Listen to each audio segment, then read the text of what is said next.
Hi guys, आज हम पढ़ेंगे कि अंतःशिरीषीय अध्याय में यानी कि सूत स्थान है जो चरक संहिता का उसका 17 चैप्टर है कि अंतःशिरीषीय अध्याय। उसमें जो शिरोरोग के वर्णन किया गया है, तो उसके उपलक्ष्य में सबसे पहले आत्रेय पुनर्वसु से आचार्य अग्निवेश ने इस अध्याय में यानी कि अंतःशिरीषीय अध्याय में जो प्रश्न पूछा है वो है प्रश्न नंबर 1, यानी कि मनुष्य के सिर में कितने रोग होते हैं। जो मनुष्य है, ह्यूमंस हैं, उनका जो सिर है यानी कि हेड रीजन है, यानी कि ऊर्ध्व जत्रुगर क्लेविकल से ऊपर का जो हेड रीजन है उसमें कितने रोग होते हैं, कितनी डिजीजेज होती हैं आचार्य चरक के अनुसार, यानी कि जो चरक संहिता में वर्णित है। तो कितने रोग होते हैं, तो देखते हैं शिरो रोग का वर्णन। तो सबसे पहले देखेंगे शिरो रोग का निदान और संप्राप्ति। तो शिरो रोग के निदान यानी कि निदान मतलब उनके रीजंस क्या है शिरो रोग होने के, क्या निदान है, क्या हेतु है, निदान को हेतु भी कहते हैं। तो क्या रीजंस हैं, शिरो रोग किस रीजन से होते हैं, क्या हम ऐसी एक्टिविटीज करते हैं, क्या लाइफस्टाइल अपनाते हैं जिससे कि शिरो रोग हो जाते हैं, और उनकी संप्राप्ति। संप्राप्ति मतलब प्रोग्नोसिस, मतलब कि संप्राप्ति मतलब होता है कि क्या ऐसा प्रोसेस हुआ जिससे रोग उत्पन्न हुआ, निदान हुआ। निदान का मतलब है कि रोग के रीजंस क्या है, और संप्राप्ति का मतलब है कि क्या प्रोसेस हो रहा है उसमें जिससे कि जो निदान से बॉडी के अंदर कॉम्बिनेशन होके कैसे डिजीज उत्पन्न हो रही है, वो होता है संप्राप्ति। ठीक है, तो अब श्लोक पर आते हैं। संधारणात् दिवा स्वप्न स्वप्नाद रात्रो जागरान मदात उच्चैर भाष्याद अवश्यायात प्रागवात अतिमैथुनात् गंधात असात्म्याद आघ्राताद रजो धूम हिम आतपात गुरु अमल हरिताद आदानादति शीत अंबु सेवनाद। इसका रेफरेंस है चरक संहिता के सूत स्थान के 17 चैप्टर यानी कि अंतःशिरीषीय अध्याय का 8th एंड 9th श्लोक। ठीक है, तो जो अभी हमने श्लोक पढ़ा उसका मीनिंग देख लेते हैं। संधारणात मतलब धारण करना, यानी कि जो 13 अधारणीय वेग जिनको हम पढ़ चुके हैं, तीनों आचार्य के अनुसार देख चुके हैं। अधारणीय वेग उसकी वीडियो चैनल पे अवेलेबल है, आप चेक कर सकते हैं। तो संधारण मतलब मल मूत्र आदि जो छवतु उद्गार और झर्दी जो ये सब होते हैं, वात अधोवात और मूत्र पुरीश, इनके वेग को धारण करने से। तो अगर इनको अपनी बॉडी में इनका वेग आया, इनका अर्जिज हुई उनको डिफिकेट करने की या उनको बॉडी से बाहर निकालने की या फिर स्नीज करने की, जो भी 13 धारणीय वेग है उनको करने की अर्जिज आई हमारी बॉडी में, यानी कि वांट्स आए, नेचुरल वांट्स आए, तो उन साधारण संधारण मतलब उनको धारण करने से, मतलब उनको बॉडी में होल्ड करे रहने से शिरो रोग होते हैं। ठीक है, फिर है दिवा स्वप्न। दिवा स्वप्न मतलब दिवा मतलब दिन, स्वप्न मतलब नींद, यानी कि दिन में सोने से। फिर है रात्रो जागरण, रात्रि में जागरण करने से। फिर है मदाद, मदाद यानी कि नशीली, मद मतलब होता है नशा करना, तो मदाद मतलब नशीली वस्तुओं के सेवन करने से भी शिरो रोग होते हैं। फिर है उच्चैर भाष्याद, उच्चैर मतलब ऊंची आवाज में बात करने से शिरो रोग होते हैं। अवश्यायाद, अवश्यायाद मतलब ओस का सेवन करने से, जो सुबह सुबह ओस गिरती है उसका सेवन करने से भी शिरो रोग होते हैं। प्रागवात, प्रागवात मतलब पूर्वी हवा का सेवन करने से, यानी कि जो हवा पूरब से आ रही है उसका सेवन करते हैं, पूर्वी हवा का सेवन करते हैं, उससे भी रोग होते हैं। फिर है अति मैथुनात, बहुत ज्यादा मैथुन करने से। फिर है गंधात आसात्म्यात, जो गंध स्मेल हमारे लिए अरोमा अनवांटेड है, मतलब वो हमें बहुत इरिटेट करती है वो स्मेल, और उसका अगर हम सेवन करेंगे तो उससे भी शिरो रोग होते हैं। फिर है घ्रातात रजो धूम हिम आतपात, रजो मतलब धूली, रजो मतलब धूली, धूम मतलब धुआं, हिम मतलब बर्फ यानी कि सर्दी, और आतप मतलब धूप। तो रजो मतलब धूली, धूम मतलब धुआं, हिम मतलब सर्दी, आतपात मतलब सूरज, इनका सेवन करने से भी शिरो रोग होते हैं। गुरु अम्ल हरितादानात अति शीत अंबु सेवनाथ।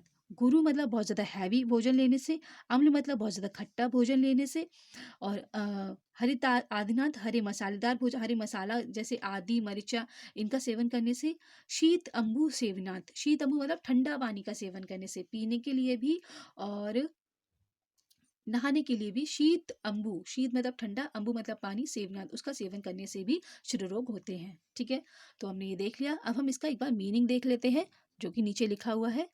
तो देखते हैं, मल मूत्रों के वेगों को रोकने से, दिन में शयन करने से, रात्रि में जागने से, नशीली वस्तुओं के सेवन से, उच्च स्वर में बोलने से, ओश लगने से, पूर्वी हवा में बैठने से, अधिक मैथुन करने से, मन के विपरीत गंधों के सेवन से, धूली, धुआं, शीत, धूप के सेवन करने से, गुरु, अम्ल और हरी मसाला जैसे आदि मरिचा आदि को सेवन से, अत्यंत ठंडे जल के पीने से या उसमें स्नान करने से।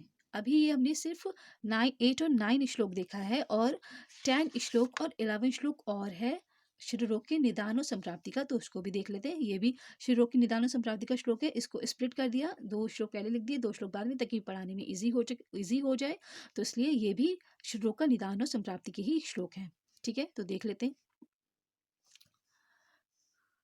शिरो अभिघात, दुष्ट आमाद, रोदनाद, वाष्प निग्रहात, मेघ आगमा, मन स्ताप, देश काल विपर्यात, वात आदया प्रकुपयन्ति, शिरस्य अश्रम च दुष्यति, तथा शिरसि जायन्ते रोगा विविध लक्षणा। ठीक है, तो अब इसका मीनिंग देख लेते हैं। शिरो अभिघात, सिर में चोट लगने से।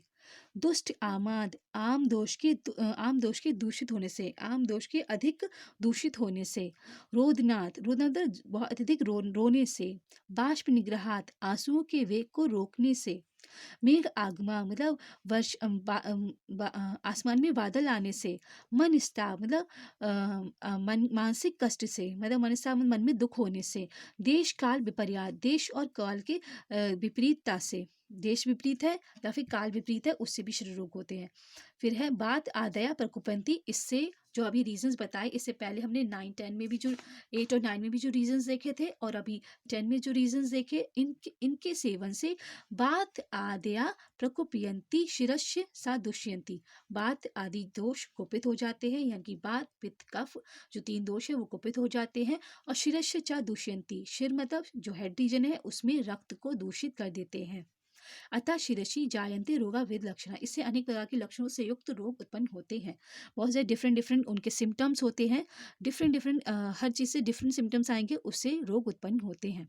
ठीक है, तो अब इसको एक बार फिर से देख लें। शिरोअभिघात, शिरोअभिघात मतलब शिरोअभिघात मतलब सिर में चोट लगने से। दुष्ट आमाद मतलब आम के दुष्ट होने से। रोदनाद मतलब रोने से। बाष्प निग्रहात मतलब आंसू की वेग को होल्ड करने से। फिर मेघागमात, मेघा मतलब अधिक मेघों के आने से, यानी कि बादल हो जाने से।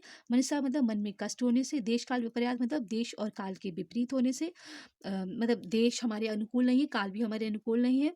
और बात आदि दोष कुपित हो जाते हैं, इससे शरीर में रक्त भी दूषित हो जाता है। शिरस से अश्रम चक दुष्यति, सिर में रक्त भी दूषित हो जाता है। अश्रम मतलब होता है रक्त। और तथा शिरसी जायन्ते रोगा वेद लक्षण, इससे अनेक लक्षणों वाले रोग उत्पन्न होते हैं। ठीक है, तो इसका मीनिंग देख लेते हैं। सिर पर चोट लगने से, आम दोष के अधिक दूषित होने से, अधिक रोने से, आंसू के वेग को रोकने से, आकाश में अधिक मेघों के आने से, मानसिक कष्ट से और देश एवं काल की विपरीतता से, बात आदि दोष कुपित हो जाते हैं और वे सिर में जाकर रक्त को दूषित कर देते हैं। फलस्वरूप सिर में अनेक प्रकार के लक्षणों से युक्त रोग उत्पन्न हो जाते हैं। ठीक है गाइस, अब हम पढ़ेंगे सिर की परिभाषा। जो सिर है, हमने देखा सिर रोग देख रहे हैं हम, तो एक्चुअली में सिर की परिभाषा क्या होती है, सिर किसे कहते हैं, सिर में क्या होता है, उसकी डेफिनेशन पढ़ेंगे हम। तो सिर की परिभाषा पढ़ेंगे। प्राणा प्राणभृतां यत्र आश्रिता सर्व इंद्रियाणि च यद उत्तम अंगानां शिरस्तद अभिधीयते। इसका रेफरेंस है चरक संहिता के सूत स्थान के सविली चैप्टर यानी कि ज्ञानता शीर्षी अध्याय का 12 श्लोक।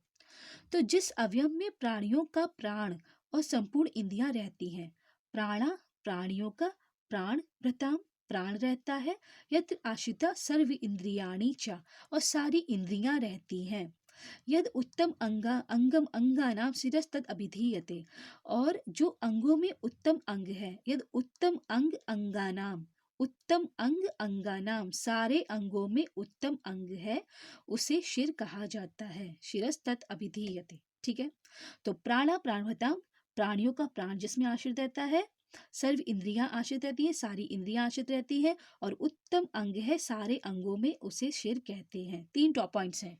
प्राणियों का प्राण रहता है, संपूर्ण इंद्रियां रहती हैं, और उत्तम अंग है सारे अंगों में। ये 3 पॉइंट्स हैं, 3 को याद रखिएगा। ये सिर की परिभाषा है। प्राणियों का प्राण, संपूर्ण इंद्रिया रहती हैं और उत्तम अंग है उसे शिर कहा जाता है। ठीक है, तो ये श्लोक बहुत ज़्यादा इंपॉर्टेंट है, ये हमें लर्न होना चाहिए। हमारे टिप्स पे रहना चाहिए श्लोक। प्राणा प्राणभृताम यत्र आश्रिता सर्व इंद्रियाणि च यद उत्तम अंग अंगानाम शिरस्तत् अभिधीयते। तो जिस अवयव में प्राणियों का प्राण रहता है और संपूर्ण इंद्रियां रहती हैं और जो अंगों में उत्तम अंग है उसे शिर कहा जाता है। तो प्राणियों का प्राण भी रहता है उसमें। अगर सिर में हमारे चोट लग जाए तो हमारी डेथ भी हो सकती है तुरंत, अगर बहुत तेज उसमें लग जाती है। एक्सीडेंट्स वगैरह आपने देखे होंगे, हेलमेट नहीं पहनने से एक्सीडेंट्स हो जाते हैं। अगर हम सिर को प्रोटेक्ट नहीं करते हैं तो ऑन द स्पॉट डेथ हो जाती है ब्लीडिंग होने से। और संपूर्ण इंद्रियां रहती हैं। संपूर्ण इंद्रिया मतलब जो हमारी श्रोत इंद्रिय, घ्राण इंद्रिय और रस इंद्रिय और चक्षु इंद्रिय और स्पर्श इंद्रिय, तो ये सब इंद्रिय हैं जो वो हेड रीजन में रहती है, यानी कि ऊर्ध्व जत्रुगत क्लैविकल से ऊपर। आइज भी हेड रीजन में है, ईयर्स भी है और रस भी है, इनकी टंग भी है, नोज भी है और स्किन भी है। स्किन भी पूरी बॉडी में स्पर्श इंद्रिय रहती है, लेकिन स्किन भी है ऊपर हेड रीजन में। तो सारी इंद्रियां जो ज्ञान इंद्रिय हैं वो हमारी हेड रीजन में अधिष्ठित है, हेड रीजन में रहती है। ठीक है, और ये उत्तम अंग है। अब देखते हैं शिरो रोग के उदाहरण। शिरो रोग के उदाहरण देखते हैं। अर्धाव भेदको वाशियात सर्व वारुज्यते शिरा प्रतिशया मुख नासा अक्षी कर्ण रोग शिरो भ्रमा अर्धित शीर्षा क्लंपो गलमन्या हनुग्रह विविधा चापरे रोगा वादादि कृमि संभवा। इसका रेफरेंस है चरक संहिता के सूत्र स्थान के 17 चैप्टर का 17 चैप्टर के अंतर शीर्ष अध्याय उसका 13 और 14 श्लोक। ठीक है, तो अर्धावेदक है, वो विषय रोग का उदाहरण है। अर्धावेदक मतलब हेमिक्रेनिया, हेमिक्रेनिया मतलब हाफ हेड रीजन में दर्द होना। ठीक है, तो अर्धावेदक कहते हैं उसे। वश्या सर्व व रुज्यते सिरा, सर्व व रुज्यते, रुज्यते मतलब पीला होना, शिरा मतलब हेड रीजन, सर मतलब पूरे पूरे सिर में पीला होना। फिर है प्रतिशाय, प्रतिशाय मतलब जुकाम, कुराइजा कहते हैं। मुख यानी कि माउथ के, नासा मतलब नोज के, अक्षी मतलब आइस के, कर्ण मतलब ईयर के, रोग रोग होते हैं। शिरोभमा सिर में चक्कर आते हैं, इनकी इसे जिडीनेस कहते हैं। अर्धित अर्धन मतलब फेशियल पैरालिसिस, मुख का टेढ़ा हो जाना। शीर्षा कंपो, सिर में कंप होता है, कपकपाहट होती है। गल ग्रह गले में जकड़ाहट होती है। मन्याग्रह नेक रीजन में जकड़ाहट होती है। हनुग्रह मतलब जो हमारा लोअर जॉ है उसमें भी पेन होता है, जकड़ाहट होती है, मतलब स्टिफनेस होती है। और विविधा चापरे रोगा वात आदि कृमि समूहा, तो बात आदि दोष एवं कृमि में उत्पन्न होने वाले अनेक रोग होते हैं। विविधा चापरे रोगा बात आदि कृमि समूहा, बात आदि दोष एवं कृमियों से उत्पन्न होने वाले अनेक रोग होते हैं। ठीक है, तो अभी हम इसका मीनिंग देख लेते हैं। अर्धाभेदक हेमिग्रेनिया या संपूर्ण सिर में वेदना, हेडेक, प्रतिशाय, कोराइजा, मुख रोग, नासका रोग, नेत्र रोग, कर्ण रोग, सिर में चक्कर आना, गिडीनेस, अर्धित फेशियल पैरालिसिस, शिराकम, हनुग्रह, गलग्रह, मन्याग्रह और बातई दोष एवं कृमियों से उत्पन्न होने वाले अनेक रोग होते हैं। ठीक है गाइस, तो हम ये देखिए शिर रोग के उदाहरण। शिर रोग कौन कौन से होते हैं, कैसे। हमने अभी ये पढ़ा कि शिर रोग के निदान पढ़े थे, शिर रोग की संप्राप्ति पढ़ी थी और शिर का परिभाषा पढ़ी थी। अभी शिर रोग के उदाहरण है। उदाहरण मतलब कि कौन कौन से शिर रोग होते हैं, तो वो हमने देख लिया। अर्धावेदक शंभू सिर में वेदना, मुख रोग, नासिका रोग, नेत्र रोग, कर्ण रोग, शिराकम, गलग्रह, मन्याग्रह, हनुग्रह, बात आदि दोष एवं क्रम से उत्पन्न होने वाले अनेक रोग होते हैं। ठीक है, तो अब इससे नेक्स्ट आने वाली वीडियोस में हम शिर रोग के जो 5 टाइप्स हैं, जो हमने इससे पहले वाली वीडियो में पढ़े थे कि शिर रोग के 5 प्रकार होते हैं, वातज, पित्तज, कफज, सन्निपातज और कृमिज। तो इसको हम सेपरेटली वातज शिर रोग को देखेंगे, पित्तज शिर रोग को देखेंगे, कफज शिर रोग को, कृमि शिर रोग को, सन्निपातज शिर रोग को देखेंगे। ठीक है, ठीक है, थैंक यू। जय हिंद, जय Bharat, have a nice day.